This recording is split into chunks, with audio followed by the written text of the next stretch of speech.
America శాస్త్రవేత్తలు సరికొత్త రంగును ఆవిష్కరించారు. ఇది కంటికి కనిపించకపోవడం గమనార్హం. ఈ రంగును శాస్త్రవేత్తలు ఓలోగా పిలుస్తున్నారు. ఇప్పటివరకు ఈ రంగును 5గురు మాత్రమే చూశారు. ఆ రంగు పికాక్ బ్లూ లేదా టీల్ లాగా ఉందని వారు అభివర్ణించారు. ఈ మేరకు సైన్స్ అడ్వాన్స్ జర్నల్లో కథనం ప్రచురితమైంది. బర్కీలోని యూనివర్సిటీ ఆఫ్ కాలిఫోర్నియా శాస్త్రవేత్తలు ఈ కలర్ను అభివృద్ధి చేశారు. రెటీనాపై లేజర్ మాడ్యులేషన్ ద్వారా శాస్త్రవేత్తలు ఈ రంగును చూశారు. రెటీనాలోకి లేజర్ను ప్రసరింపచేశారు. దాంతో రెటీనా సాధారణ పరిమితికి మించి చూడగలిగే లేజర్ ప్రేరేపించింది. తద్వారా శాస్త్రవేత్తలు ఓలో రంగును చూడగలిగారు. విజ్ఞానం రోజురోజుకి కొత్త కొత్త అంచులను అందుకుంటోంది. ఇప్పటి వరకు మనకు తెలిసిన రంగుల ప్రపంచాన్ని తలకిందులు చేసేలా ఒక అద్భుత ఆవిష్కరణ వెలుగులోకి వచ్చింది. మానవ కళ్లకు ఇప్పటి వరకు తెలియని, కనపడని కొత్త రంగును శాస్త్రవేత్తలు కనుగొన్నారు. ఈ కొత్త రంగు పేరు ఓలో. ఇది కేవలం ఒక కొత్త రంగు మాత్రమే కాదు, మన మానసిక స్థితిని, దృష్టి సామర్థ్యాన్ని, రంగులపై అవగాహనను పూర్తిగా మార్చివేసే స్థాయి ఆవిష్కరణగా భావిస్తున్నారు.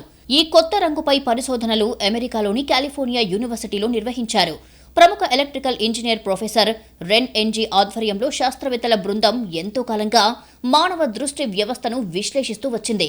ఈ క్రమంలో వారు లేజర్ టెక్నాలజీ సాయంతో మన రెటీనాను ప్రత్యేకంగా ప్రభావితం చేసి ఒక కొత్త రంగును కనుగొన్నారు. దీనికి ఓలో అని పేరు పెట్టారు. ఈ రంగు ప్రత్యేకత ఏంటంటే ఇది మన కళ్లకు సహజంగా కనిపించదు. సాధారణ కాంతితో చూడలేం. లేజర్ మ్యానిపులేషన్ సాయంతోనే మన రెటీనా ఆ రంగును గుర్తించగలదు. ఇది చూస్తే నీలం, ఆకుపచ్చ కలయికలో ఉండే నెమలి రెక్కల వంటి ఫీల్ కలుగుతుందట. కానీ ఇది సాధారణ రంగుల మాదిరిగా స్పష్టంగా వివరించలేనిది.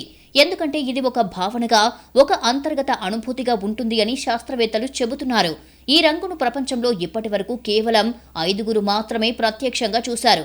ఎందుకంటే ఇది సాధారణంగా కనిపించదు కాబట్టి ప్రత్యేక పరికరాలు, లేజర్ సిస్టమ్స్ శరీరంపై ప్రభావం చూపకుండా నిర్వహించే శోధనలో మాత్రమే ఇది కనిపిస్తుంది.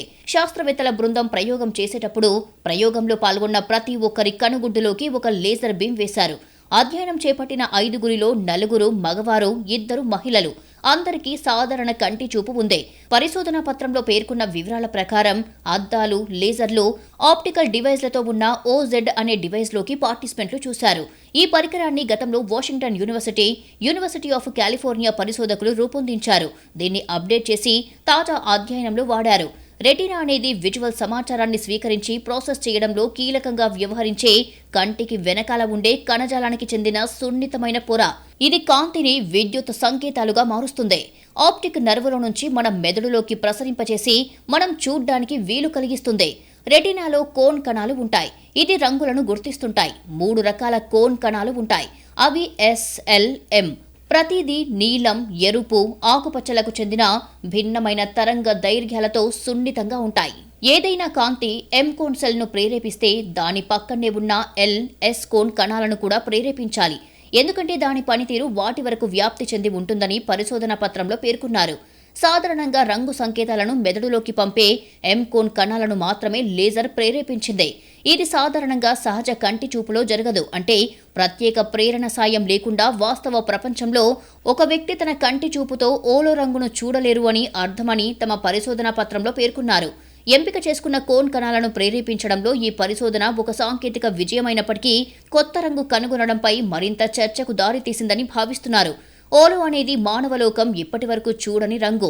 మనం దైనందినంగా చూసే ఎరుపు, ఆకుపచ్చ, నీలం, పసుపు వంటి రంగులకు ఇది అసలు పోలికే లేదు. ఇది మన మెదడును, మన భావోద్వేగాలను, దృష్టిని ఒక కొత్త స్థాయికి తీసుకెళ్తుంది. ఓలోను చూసిన వారికి ఇది ఒక ఆధ్యాత్మిక అనుభూతిలా అనిపించిందని శాస్త్రవేత్తలు తెలిపారు. కలర్ బ్లైండ్నెస్ పై మరింత పరిశోధనకు ఈ అంశాలు సాయపడొచ్చని చెప్పారు. ఈ కొత్త రంగును మరింత వివరించాల్సి ఉందని కొందరు నిపుణులు అంటున్నారు.